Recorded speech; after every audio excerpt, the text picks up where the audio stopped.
Here we have the ingredients for the twice fried meat. There's a piece of pork belly, 2 bunches of green onions, and some chili bean paste. The chili bean paste is a very traditional Sichuan ingredient. For the most traditional version of this dish, you want to use a piece of the pork belly that's about half fat and half meat.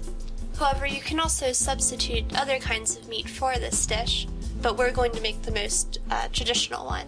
First, chop all of your green onions to the length shown here. And you're also going to want to boil your meat for about 15 to 20 minutes, until it's about 60% cooked. Carefully remove the meat and put it in some cold water so that later you don't burn yourself when you cut it. Now slice your meat into thin slices. Ideally, you want to have about half meat and half fat, as shown here. A quality knife will help you to get the right size slices for your meat. Now we have all of our ingredients prepared: the cooked meat and the green onions. Heat a small amount of oil and add 2 spoonfuls of chili bean paste. Use your stirrer to break up the chili bean paste and evenly spread it in the oil. Here's how the sauce should look when you're done.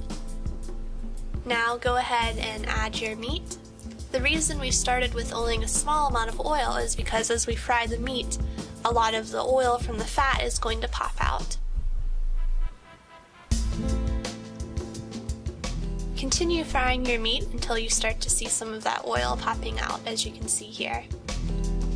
You can add a little bit of soy sauce at this stage if you want for a good flavor and also a nice color.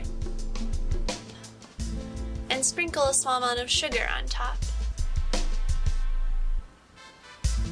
At this point, you can drain some of the oil away, as we've done here, if you feel like there's too much.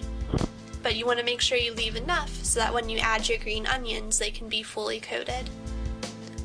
Be careful not to fry the green onions too long, just long enough to coat them all thoroughly with the oil. The green onions react very well with the oil to make a very tasty product.